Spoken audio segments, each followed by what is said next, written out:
til hende. Det er urimeligt at snakke om menneskerettigheder og støtte Aminata Haidar, som befinder sig i regionen, og ignorerer Mustafa Salma og sin kamp, og så at sige sin mening og komme tilbage til din familie til liv. Jeg vil bare spørge dig, hvorfor USA har trækket sit forslag om tilføje om en overvågning i menneskerettigheder men også i Sahara. Det er et stort spørgsmål. Og hvorfor USA støtter stadigvæk autonomiprojekt? Tak. Okay, thank you very much. And we have the next question over there. Yes, sorry, I will translate. Sorry, I will translate. Is it working now? No? Let's see, it should work now. Yes, I will just translate. First thing the gentleman said was it's not fair to talk about human rights when you're mentioning the case of Amina, but you're not mentioning the case of Mustafa Salama, who cannot return to the refugee camp in Tindouf. And then there were two questions. Why has the United States pulled back its proposal to expand the mandate on MINURSO to monitor human rights? And also, why is the United States still supporting autonomy for Western Sahara and not independence? Then we have the next question over there. Yes. I think that everybody knows me too because I react this morning. My question is for the lady from Jeff Kennedy Center. Madam, I sent you an open letter just after your preliminary reports. I couldn't, as a lot of association of Sahrawi, received any answer for this letter. This letter is here, and I think that everybody can get it. It will. What I think this morning is confirmed this afternoon. First of all, that our worry is true. We have only one side version helping the Polisario. The second, to use the manner of human rights in a political, is what Jeff Kennedy Center doing. I prove it in this letter, and everybody could read this letter. The second point is why the Center Kennedy couldn't talk about Aminata Haidar when she received money, and as a lot of people in instance of reconciliation in Morocco when it was made. I met Aminata Haidar, she knows me, I know her. We met in New York. And in New York too, you mentioned that you have a lot of police in Laayoune. In New York too, when you get 2 meters, you have police. You have the same thing. And I asked myself why. When I asked that in New York, they told me that, yeah, we lived the problem of 9/11. The same thing, we lived in Morocco in 16th of May 2003 and Casablanca. And madam, you never mention the propaganda. I underline my words because we see a lot of images on internet, in TV sometimes, from those people you mentioned in your photos. They are manipulating also the opinion. That's what I will tell you. My name is Ingrid Peterson, and I went to Laayoune in the Moroccan-controlled part of Western Sahara this last November along with my colleague here. And we heard very much the same stories as Kate Kelly has been telling about oppression and torture. And we also met a very brave young man who had been tortured by the Moroccan police, and he had lost his job. And the brave, because this has happened to a lot of people, but this man was particularly brave because he to sneak by the Moroccan police who surrounds the MINURSO compound and to hand over a complaint to MINURSO about the human rights violations that he'd been through.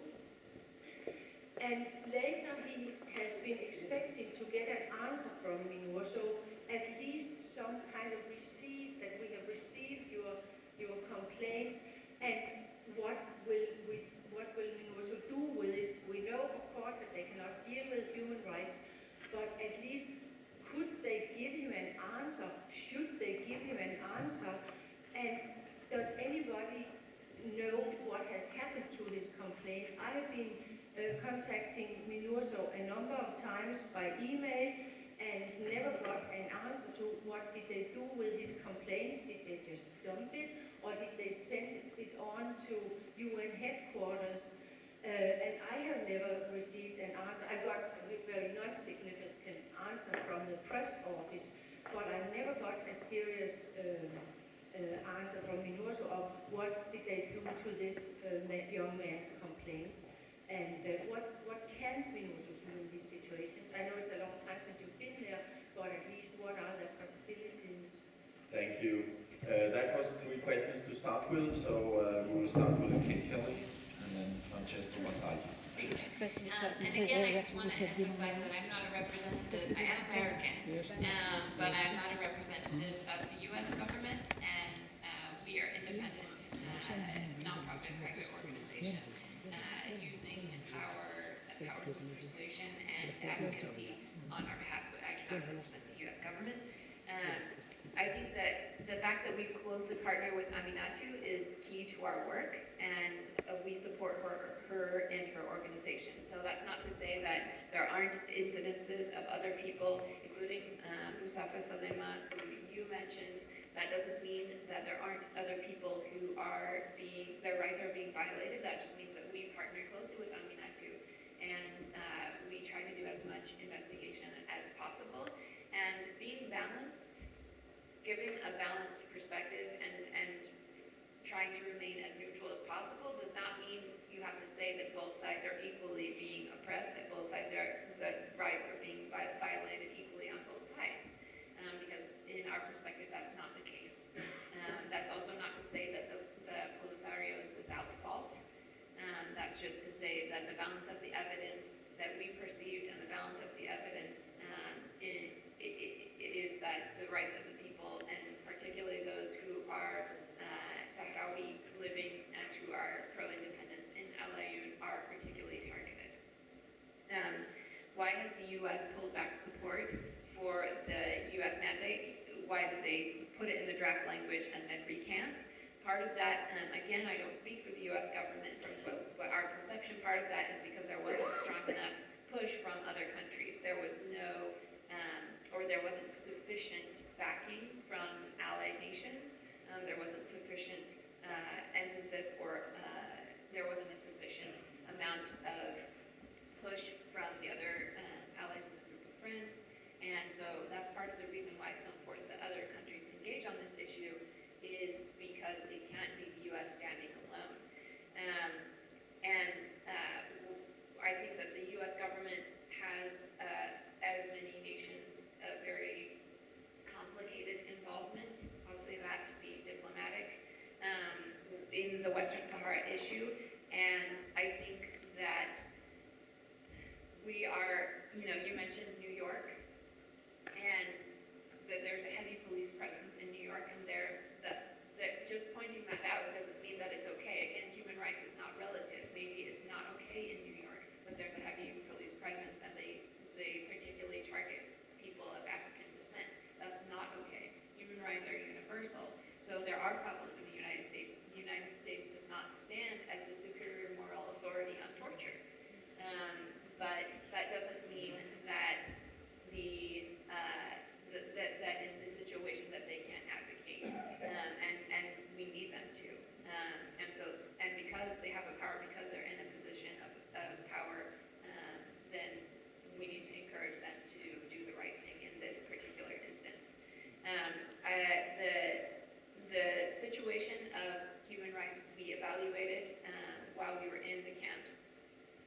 while we were in Western Sahara was we took the information from all sides. And again, there were concerns that we expressed, that we particularly outlined in the report, that were happening in the camps, and we have been advocating in all of our language that the human rights monitoring mechanism be implemented not only in Western Sahara, but also in the camps, because that way we can have an independent source reporting what's happening on the ground in both places, and we can accurately compare, and we can accurately address the violations.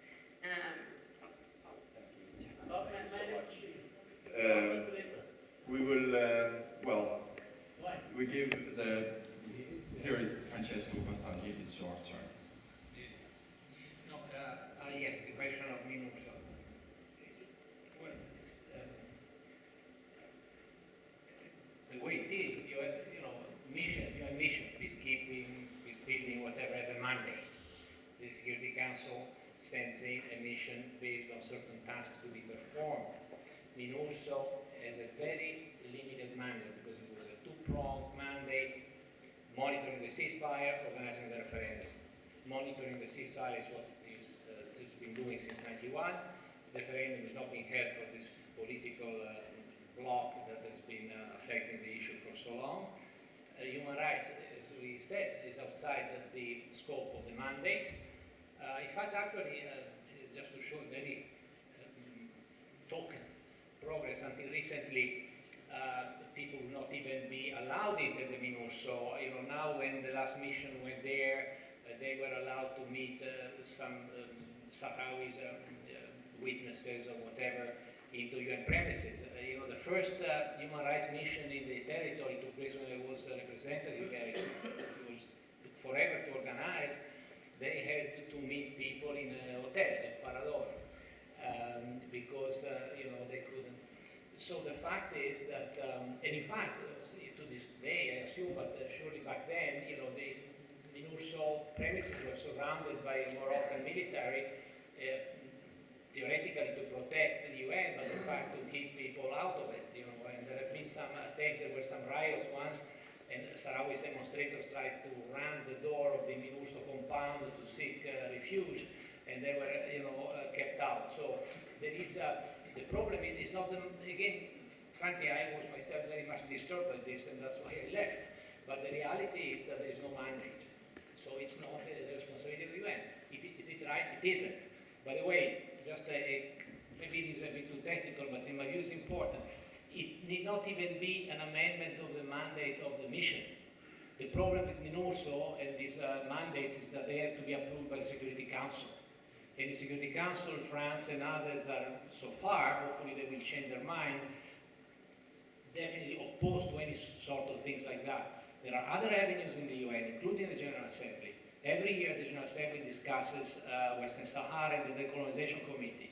That's a venue where the vast majority might be inclined to support something like this. And it's 100% within the mandate of the Decolonization Committee. Because the majority of the Decolonization Committee members are African countries, are non-aligned countries, and so on. Again, I don't want to get into many technicalities, but there are other doors that I feel those who believe and consider that human rights monitoring should be introduced, and it should be an independent, continuous presence, not visits. You have to have people there permanently or whatever. There are other avenues that will be sought within the UN system to ensure this basic presence of the international community. Thank you very much. We have now a few other questions, and we start with Ole Olsen from the UN Association. I'm Mr. Olsen from the Danish, a member of the board of the Danish UN Associations. There's a request for some independent human rights mechanisms. In the framework of the UN Human Rights Council, there's a possibility to appoint special rapporteurs. Has this possibility been tried and have it failed for some bad reasons, or what have been the situation? I know it will not mean a permanent presence maybe, but it could be a step in the right direction, as I could see it. Thank you. Thank you very much. Then we have a question from the gentleman over there, please. Det bundet belæg fra Sahara, De kommer her til Danmark 1968, og så jeg får det Sahara, لا كانت الحمادة. لا نتكلم اسمح لي. No. He can say it in Danish and I translate to English. Ja. Hvis du siger på dansk, ja. Jeg siger, jeg får det i Sahara. Ja.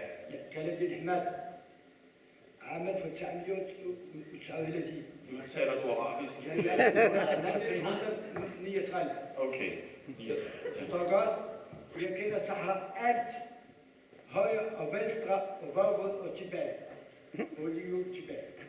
Jeg kender alle mennesker, forskellige navne. Forstår godt, min ven? For Sahara, det er Marokko. For gammeldags, ikke en ny over 1970 og 73 og sådan noget. Forstår godt? Så, det er problemet. Hvad med de problemer lever de? De er Algérie militær. Forstår? Men Algérie er sur fra Marokko fra 1973. Og han vil leve ballade til Marokko. Er du med, min ven? Det er ikke noget langt, det er ikke noget problem. Det er rigtigt, hvad jeg siger. Det er ret, 100%.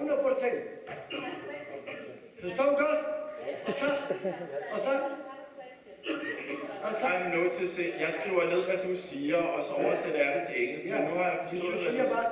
Jamen, jeg noterer, hvad du siger. Jeg må gerne, hvad jeg siger. Jeg siger til Danmark, det skal ikke det er helt godt. Men for at komme med spørgsmålet nu, fordi at vi har forstået, at du er fra Vestsahara, så kom med spørgsmålet. Hvad er dit spørgsmål? Jeg spørger dig fra din mener du Haidar, du kommer fra Amerika, ikke også? Men du Haidar, han er sammen med den der, han har haft London. Den der kommer fra Gulemim og fra Tantan, og det bliver også, det er Algérie, de noget lagt det. Simpelthen, alle sammen. Og så det bliver problemer til lige nu. Og de sund fra Sahara, rigtigt, fra jeres, fra min og familie, og de er også familie, de ligger her i Tindouf. Og Tindouf, det er ikke til Algérie, det er til Marokko. Det er min land, Tindouf. Forstår min ven? Salam alaikum. Thank you. I will try to translate it. I actually didn't get the question, but what I got was that the gentleman, he came to Denmark in 1968. He knows Sahara very well. He believes Sahara is part of Morocco, and he believes that the reason that Algeria is intervening here is that because they're angry at Morocco, and he also believes that Tindouf belongs to Morocco. Yes. So we have, he just asked if you understand this. That's what his view is. So we have another gentleman behind him who has a question, please. My name is Muhammad Haidara. I am from Sahara, Morocco, from Saint Fulha. My opinion is best for all Sahrawi and Tindouf to go back to Morocco and to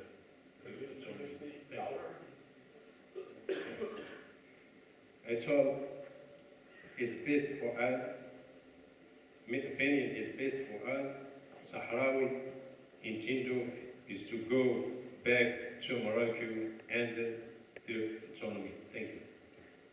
Thank you. I think we have one last question here. The gentleman sitting here will just get, yes please, yes? Sorry, we need to have questions for the panel. If you have one, then please put it forward. Personal history and so on is very interesting, but today you have the possibility to actually get some answers that you want and you've been searching for years. Please put a statement aside and make your questions clear for the panel. Thank you.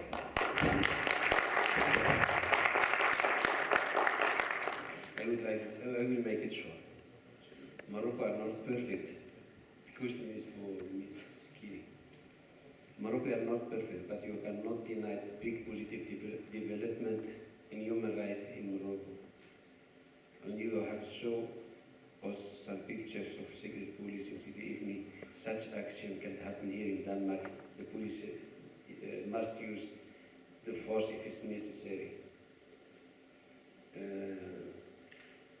Also in USA, people get back holding in the airport, not because they are members of Qaeda, only because they have Muslim names. Where are you? You are not doing anything for these people. They are arrested for nothing, just because they have Muslims' name. And you have not mentioned in your speech about nothing about, not so much about churches in Tinduf. And thank you. Thank you very much. Then we just give the panel the last chance to say something. Great, thanks. So there were many questions. I'll try to address some of them. One of them was the engagement of the special rapporteurs. A few of the special rapporteurs in the UN system have visited. One of the most recent ones is Juan Mendez, the UN Special Rapporteur on Torture, and he visited both Morocco and Western Sahara and issued a report this past spring. I encourage everyone to read the report, particularly the section on Western Sahara, and outlined that torture was being used to coerce confessions. He expressed concern over political prisoners. He mentioned many of the things that I've mentioned today, focusing on his particular mandate, which is torture. So that's one engagement of a special rapporteur, and very, very relevant and most recent. So I encourage everyone to read Juan Mendez, Special Rapporteur on Torture. The second is the development of human rights in Morocco, and again, I think there have been some positive steps forward, from 2011 on, and the Human Rights Council in Morocco. However, a lot of those have been purely cosmetic and need to be implemented, and so that's what we're encouraging, is that those cosmetic changes are implemented and that investigations into human rights are investigated. There have been some reports that investigations into violations of human rights of the Sahrawi are not heard in these bodies. So yes, the developments need to be implemented. And the second part was the Islamophobia in the United States, which is a problem and is a concern of all human rights defenders. Particularly, there's a large movement in the United States against Islamophobia, and I think we wouldn't deny that that's a problem and is a human rights violation. So let's see what that.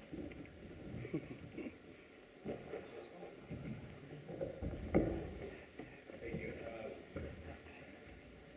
Lilia, it goes back. I think on this issue, we go full circle. I mean, it's obvious that these discussions can be endless in the absence of a third-party, independent, credible, ongoing monitoring. And again, it goes in a broad scope of human rights of all kinds. In fact, not to talk politics, but some say that the first and most paramount violation is the denial to self-determination, and then all other things happen because of that. I don't maybe go all the way down that road, but basically the bottom line is to avoid this understandable questioning of each other and so on, is to have a third party. And this third party, again, should be provided by a credible international organization such as the UN. And to come a bit closer home, I think that since the main obstacles, of course Morocco is not very keen, maybe even the Polisario is not very keen, although they repeatedly said that they would welcome it, by the way, which is not what Morocco has ever said. But even assuming, the main obstacles are in Europe. So let's go back to, because we speak about the UN, but the country like Denmark, which has shown quite, maybe also the number of people here confirm this, a special understanding of this challenge. I see it with the fisheries agreement, which has been a shameful recent decision of the European Parliament, shameful. Denmark, the members of Parliament, voted against, or then maybe countries like Denmark or whatever, within the European Union mechanism, or within the UN setting, try to lobby and to argue with countries like France, in many respects also Spain, to try and move this issue. So much can be done, behind the scenes and so on, by European countries such as this one, to try and open up this door, which is one of many that really needs to be opened if this is to move forward. Because again, one of the biggest handicap, in my view, is lack of information. You need a sort of yearly report of what the hell is happening to these people, no matter where they are, which will challenge the General Assembly, the politicians, the Security Council to look into it. We'll have fire and substance of discussion that now is flying up there, in a total, purely and exclusive limbo of political interests. So let's hope and let's think, maybe my final remark, maybe a country such as this and people like you are aware of this, the complication of this, but also some simple requirement to move things forward by playing a role in trying to shake up this process, because this is urgent, this is needed, this is, it was mentioned a couple of times, behind all this there is indeed a lot of suffering, a lot of uncertainty, individual tragedies, which are not necessarily just of torture or detention, but also in the camps, for instance, there's a whole generation of young people, it's a third generation of people born in the camps with no future. Don't forget politics, there is no economy, no social perspective, no scope. In the occupied territories there are similar on different accounts problems, so the urgency is there, and this really is an issue that should not be forgotten. So hopefully you all in different ways may contribute a little to try and open a more substantive debate and a more responsible behavior on the part also of European countries. Thank you so much.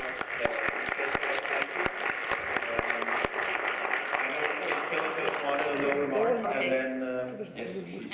One more thing that I wanted to add, and I think there's a lot to be said for the fact that it's very difficult to be independent and totally impartial in any situation. So I do take that criticism and receive it. However, it's not just the RFK Center that's reporting these violations. It's Juan Mendez, the UN Special Rapporteur against Torture. Another report that I neglected to mention was Margot Sekaya, who's the UN Special Rapporteur on the situation of human rights defenders, and she issued a report also this year where she expressed concerns about the restrictions on freedom of assembly, which is a huge problem which we've hardly addressed today. And she said in the report that human rights defenders are at risk in Western Sahara against their physical and mental integrity of human rights defenders. So it's a UN Special Rapporteur on torture, it's a UN Special Rapporteur on the situation of human rights defenders, it's Human Rights Watch, it's Amnesty International, it's the RFK Center for Human Rights. So there are many voices speaking out against the human rights violations that are being perpetrated, and it's not a single voice. And so I think it's important to engage and point out that there are human rights violations occurring in other places as well, but not to ignore or totally discount these credible reports of violations that are happening frequently, continuously to this day against the Sahrawi in Western Sahara. Thank you, Terry, and thank you, we will now have 10 minutes break, and I will also say to you that we will continue this conference until 5:15. So for you who need to send a text message and say if you want to stay longer, then do it. But now we have 10 minutes break, and please bring in your coffee and stuff, because it's only 10 minutes this time. Ta det fra den der. Jeg trodde jeg skulle stå, men jeg kan sitte. Ja, vi kan stå. Da er det sånn alle andre sitter.